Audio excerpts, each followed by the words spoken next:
Olá, chegou a hora de você ficar bem informado. Veja os destaques de hoje. Lei seca em São José dos Campos reduz pela metade o número de acidentes de trânsito. Brincadeira lucrativa.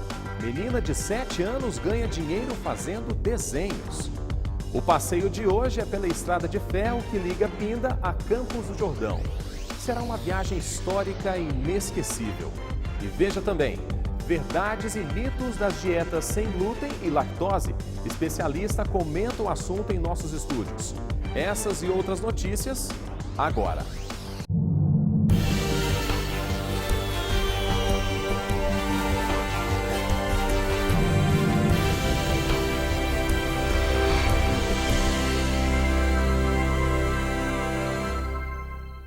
Olá, seja bem-vindo ao Repórter Setorial.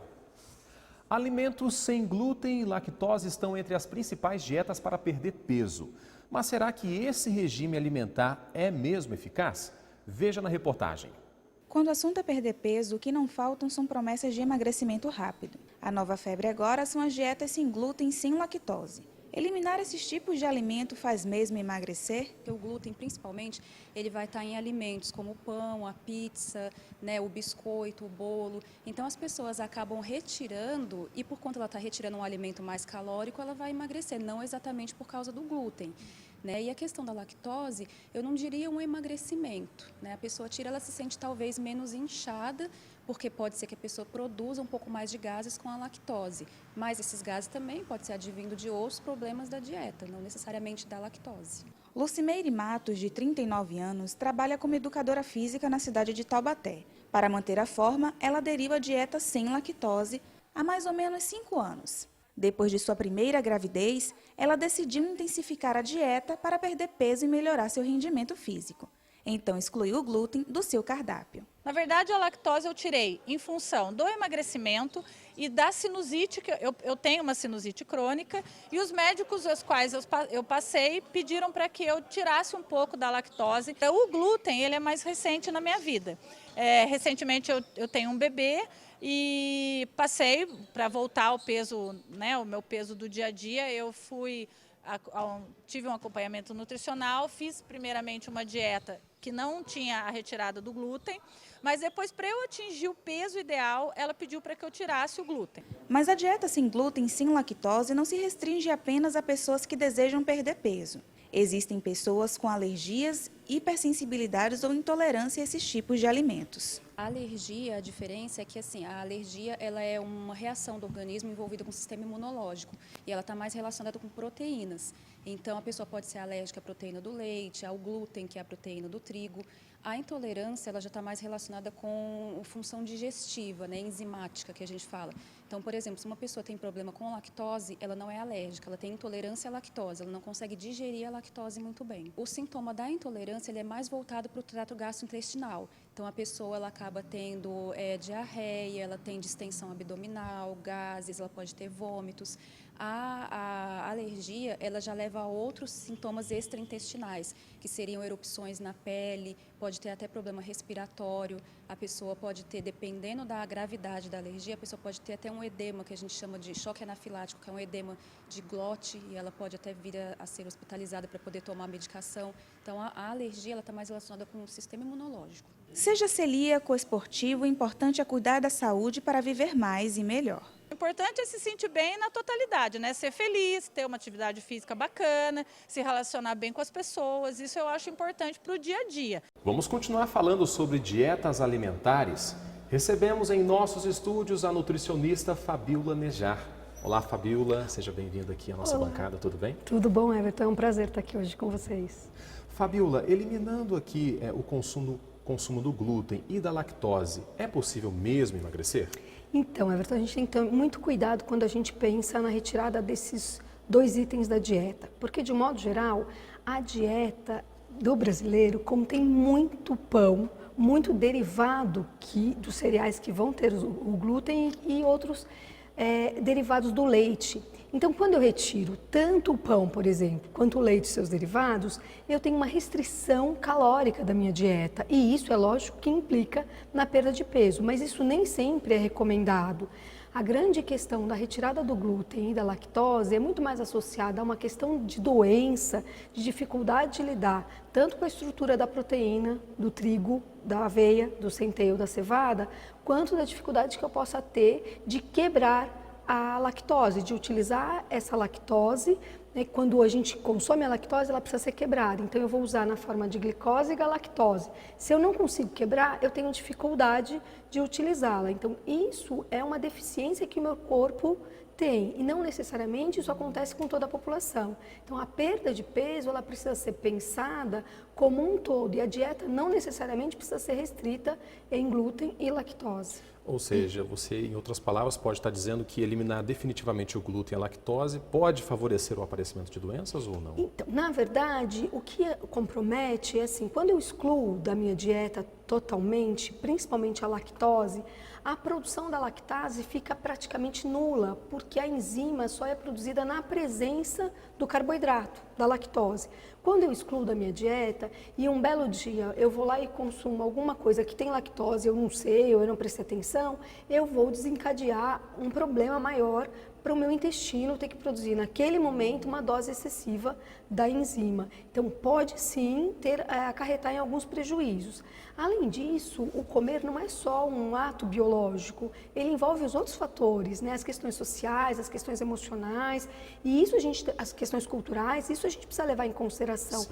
Quando eu excluo dois importantes itens da dieta, que é rotineiramente incluída, principalmente na dieta do brasileiro, eu posso também estar me excluindo de convívio social, que é fundamental.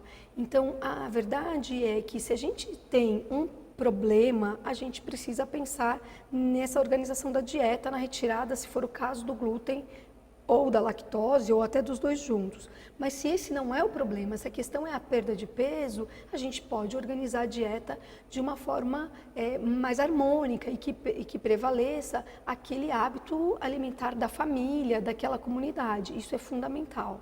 E quando que a dieta ou a procura da dieta pode se tornar algo perigoso para a saúde de quem está querendo emagrecer? Porque algumas pessoas, às vezes, entram em sites e procuram receitas milagrosas para poder perder peso, não é verdade? Sim, isso é uma verdade. A gente vive esse boom da rapidez, tudo tem que ser para ontem, as pessoas não param para pensar, ninguém engorda de um dia para o outro, de um modo geral, o ganho de peso ele é lento e gradativo e a perda de peso deve acontecer da mesma forma. Então esse é o primeiro passo a ser pensado.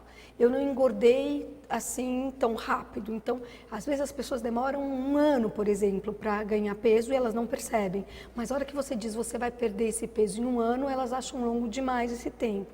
Então as dietas radicais, elas determinam uma perda de peso que não é a saudável. De um modo geral, as pessoas perdem muito líquido, elas desidratam e elas também perdem não tecido adiposo, mas sim massa magra. Então, na verdade, esse peso da balança pouco significa na saúde desse cidadão. Então, assim, a ideia é a gente imaginar um equilíbrio da alimentação, da rotina, das atividades de lazer, daquilo que traz alegria para a pessoa, para que isso tudo tenha a chance dela organizar esse peso.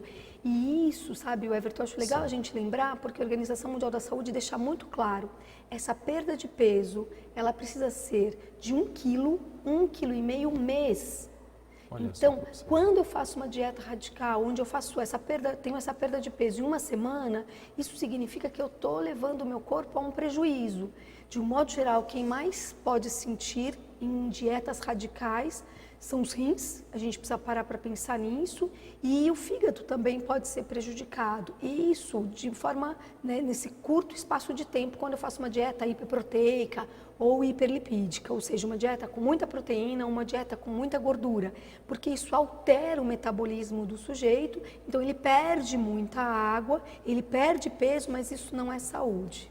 A gente percebe, então, que a falta de informação pode ser crucial para a saúde dessa pessoa que procura emagrecer. Sim, a informação e, às vezes, isso acaba também sendo... Algumas informações são veiculadas no sentido de vender algum produto, né, que seja milagroso e que, na verdade, não é. Então, a gente precisa, sim, divulgar cada vez mais as informações corretas, aquilo que são dados científicos, aquilo que a gente garante que vai trazer benefícios.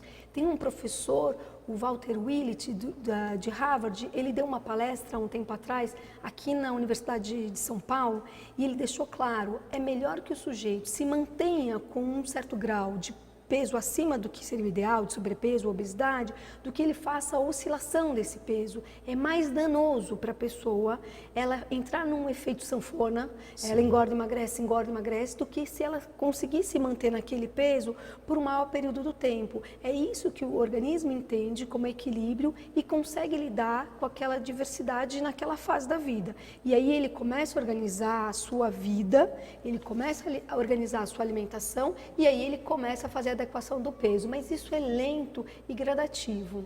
Por isso que precisa muito de informação. Você que está acompanhando a nossa programação, vale a pena se informar com um profissional para você tomar as decisões necessárias quando pensar em emagrecer. Bom, a nutricionista Fabíola Nejar daqui a pouco comenta sobre os investimentos de uma alimentação saudável. Não perca. Vamos falar agora de um componente essencial para a vida, a água. O governo de São Paulo libera recursos para superar a crise hídrica. José Carlos Cataldi.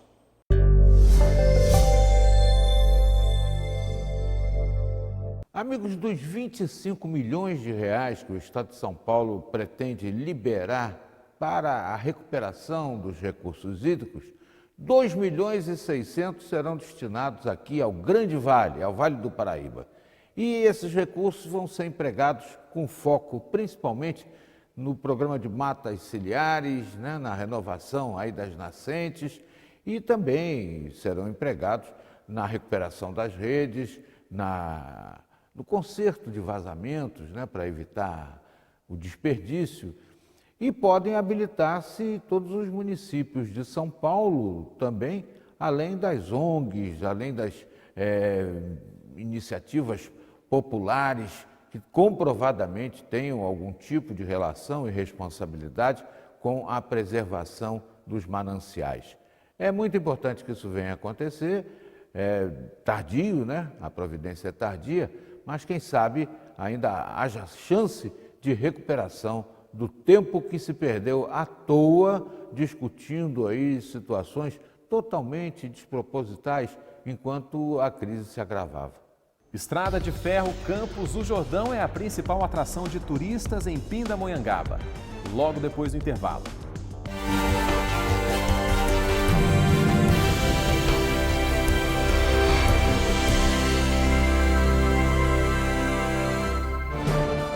O repórtersetorial.com é o seu novo acesso. É nossa terra no ar. Bem-vindo ao Repórter Setorial.